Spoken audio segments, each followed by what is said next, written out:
অপবাদ দেওয়া বন্ধ করেন। এই সন্তানের বাপ যদি আপনি না হন তাহলে কি আমার ঠেকা পড়ছে আপনার পিছে পিছে ঘোরার? হ্যালো দর্শক, সম্পর্ক টিকে থাকে বিশ্বাসের ওপর, কিন্তু সেই বিশ্বাসে যদি ঘুণ ধরে তবে তাসের ঘরের মতো ভেঙে যায় সাজানো সংসার। গরিব ঘরে রাজপুত্র ১৯তম পর্বে ষড়যন্ত্র আর ভালোবাসার লড়াই তুঙ্গে।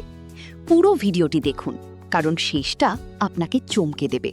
আর হ্যাঁ, আজকের এই গল্পগুলো যদি আপনাদের ভালো লেগে থাকে তবে এখনই চ্যানেলটি সাবস্ক্রাইব করে পাশের বেল আইকনটি বাজিয়ে দিন।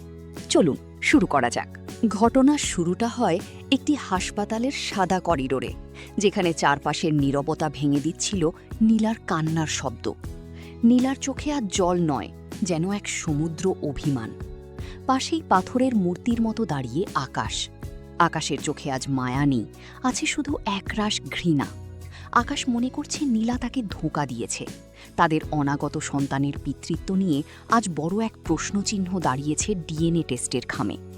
আকাশের কানে বাজছে বন্ধু রবিনের সেই বিষাক্ত কথাগুলো। আকাশ, নীলা তো আগে বস্তিতে থাকত, ওর চলাফেরা কি তুই খুব একটা জানতি? সাবধান থাকিস। সেই সন্দেহের বীজ আজ মহিরুহ হয়ে দাঁড়িয়েছে। ডাক্তারের চেম্বারে যখন তারা প্রবেশ করল, বাতাসের ভারী হয়ে আসা চাপ অনুভব করছিল নীলা। ডাক্তারবাবু গম্ভীর মুখে একটা খাম বের করে আকাশের দিকে বাড়িয়ে দিলেন।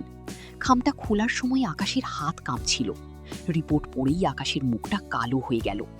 ডাক্তার বললেন, মিস্টার আকাশ, সায়েন্স কখনো মিথ্যে বলে না। রিপোর্টে স্পষ্ট লেখা, এই সন্তানের ডিএনএ আপনার সাথে ম্যাচ করছে না।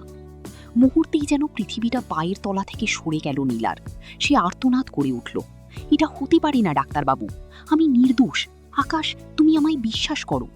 কিন্তু আকাশ তখন অন্ধ। সে নীলাকে তুচ্ছ-তাচ্ছিল্য করে ঘর থেকে বের হয়ে গেল।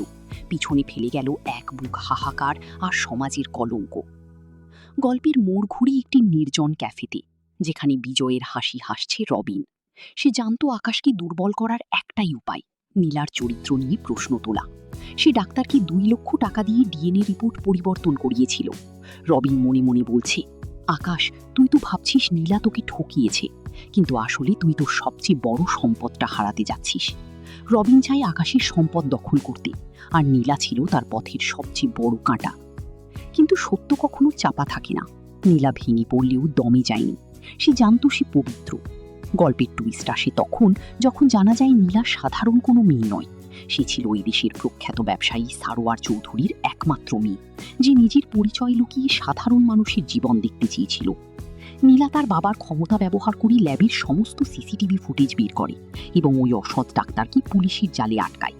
ডাক্তার যখন পুলিশের মারের মুখে স্বীকারোক্তি দেয় যে রবিন তাকে টাকা দিয়েই কাজ করিয়েছে, তখন আকাশের আকাশ যেন ভেঙে পড়ে। শেষ দৃশ্যে আকাশ নীলার পায়ের কাছে বসে ক্ষমা চায়, কিন্তু নীলা আজ শান্ত স্থির। সে আকাশকে উদ্দেশ্য করে বলে, আকাশ,